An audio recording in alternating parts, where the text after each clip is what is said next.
आज के इस कार्यक्रम की अध्यक्षता कर रहे माननीय खंड शिक्षा अधिकारी महोदय आरपी सिंह जी, ब्लॉक अध्यक्ष यहाँ के वीरेंद्र प्रताप यादव जी, शैलेंद्र सर, सलमान घोषवी साहब, जो घोषवी हमारा घोषी स्थान भी है और उस स्थान को नेशनल स्तर पे, राष्ट्रीय पैमाने पे आप एक पहचान दिलाते हैं। मैं तो साधुवाद देता हूँ कि आपके बहाने हमारा घोषी भी राष्ट्रीय स्तर पे अपनी परचम फैलाया हुआ है। यहाँ उपस्थित सभी सम्मानित साथियों, शिक्षक एवं सभी अन्य साथियों, लोगों ने ज़्यादा कह दिया है और सर ने तो एक जो पहचान बताई वो खर्च करने वाले के रूप में ज़्यादा बता दी। ऐसा कुछ है नहीं। पहली बात कि सभी लोग शिक्षक हैं और शिक्षक की एक बड़ी भूमिका है।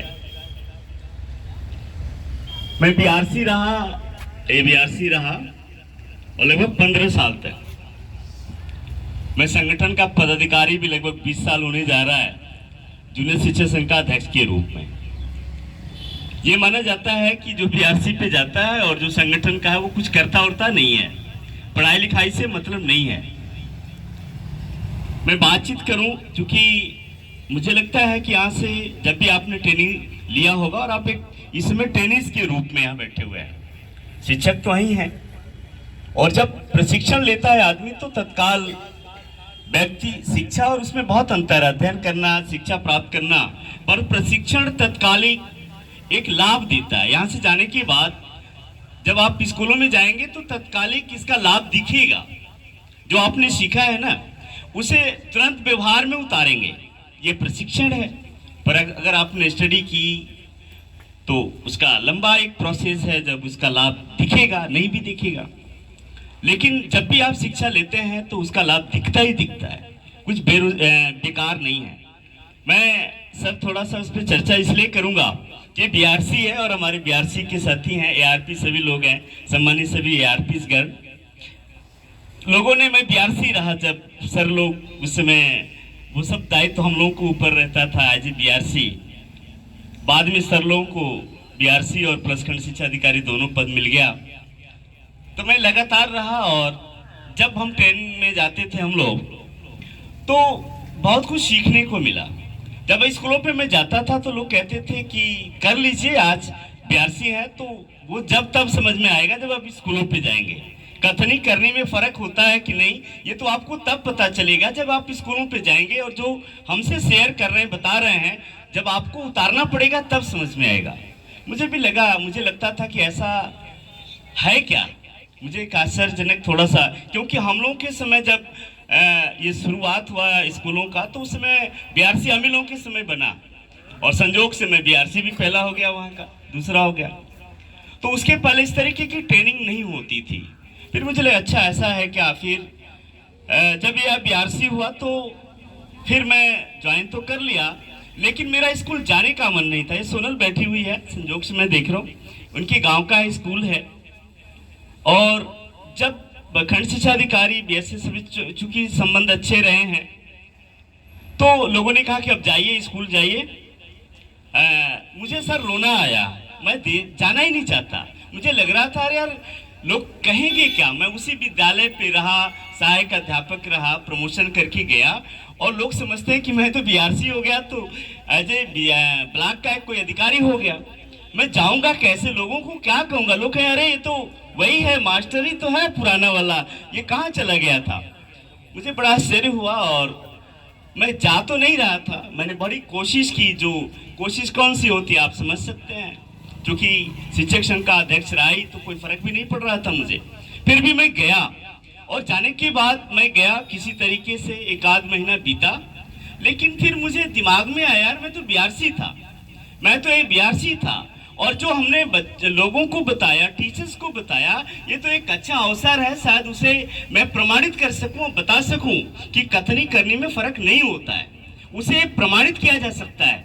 और फिर मैं शुरू किया और जब गया तो विद्यालय बहुत खराब कंडीशन में रहा, खंडहर के रूप में वो पड़ा रहा। मैं कह भी नहीं सकता खंडहर सब, लेकिन मैं वहाँ जाकर के फिर शुरुआत किया। अभी बहुत ज़्यादा समय नहीं मिला, ये 18 की मैं बात कर रहा हूँ, 2018 की बात कर रहा हूँ। और हमने फिर उसको शुरुआत किया और मैंने कुछ ज़्यादा नहीं किया, हमने सिर्फ जो ट्रेनिंग में सीखा था हमने उसको व्यवहारिक रूप देने का कोशिश किया। मुझे लगा कि जो हमने सीखा ये वक्त आ गया है अब उसे प्रमाणित करने का, और वो सारी चीज़ें जो देखा हमने पढ़ा था उसको मैं लाने का कोशिश किया। और मुझे लगा कि इन बच्चों के लिए, इन समाज के लिए कुछ करना चाहिए। जब मैं गाड़ी से जाता था तो मेरा कोई हाथ भी नहीं उठाने वाला, नमस्ते भी करने वाला नहीं, क्योंकि उनको लगता था सब मास्टर बड़े काबिल हैं, और कार से चलता है तो वह भी वैसे भी काबिल हो गया होगा इसका। क्योंकि जो दो चीज़ें हमने शुरुआत की थी, पहली बात कि अभिभावकों का अविश्वास हो गया था हमारी बेसिक शिक्षा परिषद पे। हम मीडियम्स बन गए थे, प्राइमरी का मास्टर होना मतलब कुछ भी पढ़ाई लिखाई से लेना देना नहीं होता। इस तथ्य, इस मिथक को मैंने खत्म करने की कोशिश की। मुझे लगा नहीं, हमें इन अभिभावकों में विश्वास पैदा करना होगा, नंबर एक। दूसरी बात कि सरकारी स्कूलों को लोगों ने तमाशा बना रखा है, लोगों को हर चीज चाहिए प्राइवेट नहीं चाहिए, सारी चीजें प्राइवेट, लेकिन नौकरी सबको सरकारी चाहिए। ये आखिर कौन सा मामला, ये क्या है इस सरकारी नौकरी में? इस पे भी मैंने कोशिश की कि नहीं, इसको समझना चाहिए। और मुझे लगा कि जो लोग आंदोलन चलाते हैं कि सरकारी चीज़ों को बना के रखना चाहिए, निजीकरण का जो विरोध करते हैं, मुझे लगता था कि ये तमाचा है उन लोगों पे जो निजीकरण का समर्थन तो विरोध करते हैं किंतु सरकारी जो चीज़ें हैं उसको प्रोत्साहित नहीं करते, उसके लिए काम नहीं करते हैं। दो तीन चीज़ें जो हमारे लिए लाइफ में आया और मैंने शुरू किया काम करना। पैसा नहीं था, पैसा कहाँ से आएगा? ग्राम सभा के लोग भी ठीक से नहीं सुनते थे। मेरे पास सुमंगलम था, मेरा ये पागलपन था या कुछ भी कह सकते हैं, और सुमंगलम में था कि जितना आप निकालो लगभग, और मैंने पूरा खर्च कर दिया, लगभग 10 लाख से ऊपर का पूरा मैंने लगाया। और उसका कारण था ना, इस पे हंसने और इसकी ताली की जरूरत नहीं है। मैं ये सिर्फ ये कहना चाह रहा हूँ कि आप ऐसा न करिए।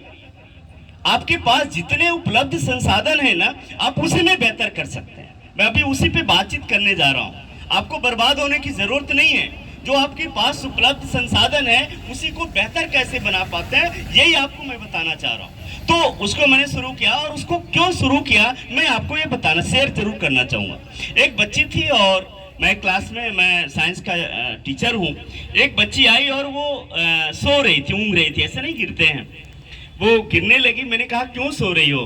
तो उसका एक बात मुझे जो ज़्यादा मोटिवेट किया, उसने कहा कि सर बारिश हो रही थी, बारिश का मौसम था, हमारी जो मड़ई थी ना वो चू रही थी और नीचे से जो है मच्छर काट रहे थे, तो हम और मम्मी दोनों लोग एक कोने में बैठ करके रात भर ऐसे रह गए, सो ही नहीं पाए। ये बात मुझे समझ में नहीं आई, और मुझे लगा कि जो बच्चे फीस दे करके हजारों रुपए की फीस नहीं दे सकते, जिनके शानदार मकान नहीं है, चलो उन बच्चों को सपना दिखाते हैं।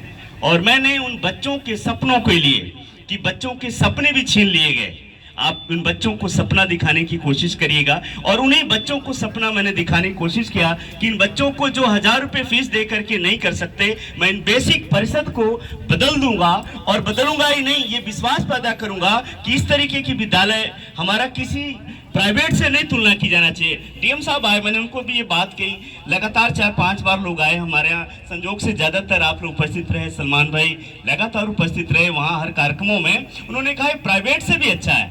हमने ये सवाल किया, नहीं, हमारी तुलना सरकारी विद्यालयों की तुलना किसी प्राइवेट से नहीं की जानी चाहिए, हमारी तुलना तो सरकारी से ही होनी चाहिए। और आम जनता की बात के बीच ये मैसेज जाना चाहिए कि अच्छा अगर कोई कर सकता है तो प्राइवेट नहीं बल्कि सिर्फ और सिर्फ सरकारी लोग ही कर सकते हैं। सरकारी विद्यालय ही ऐसा हो सकता है जो उनसे बेहतर काम कर सकता है। क्यों कर सकता है? अरे भाई, हम वेल एजुकेटेड लोग होते हैं, हम तो वही लोग हैं ना जो विद्यालयों में जाते हैं, और वही लोग हैं जो बिना क्वालिफाइड हो जा ही नहीं सकते।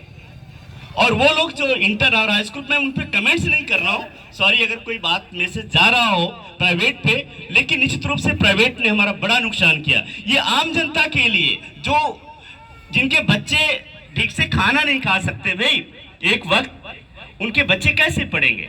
और हमने उस विद्यालय को बनाया, और रियली आप देखेंगे, मैं अभी राज्य पुरस्कार भी मुझे मिला, मैं 5 साल पहले मुझे मिल जाता, मैंने कभी अप्लाई नहीं किया। हमारे बीएससी सर थे, बहुत सारे अच्छे हैं लोग। डॉक्टर संतोष कुमार सिंह जी, उन्होंने कहा तुम भरोगे नहीं तो फिर बताना नहीं मुझे, ये नहीं कहना कि मेरा विद्यालय ऐसा है वैसा। संजोग भी देखिए मेरे पास, मैंने 70 से शुरू किया था उसको और आज 170 है और अब तो 175 भी हो गए। तो 170 बच्चे, मैं टीचर हम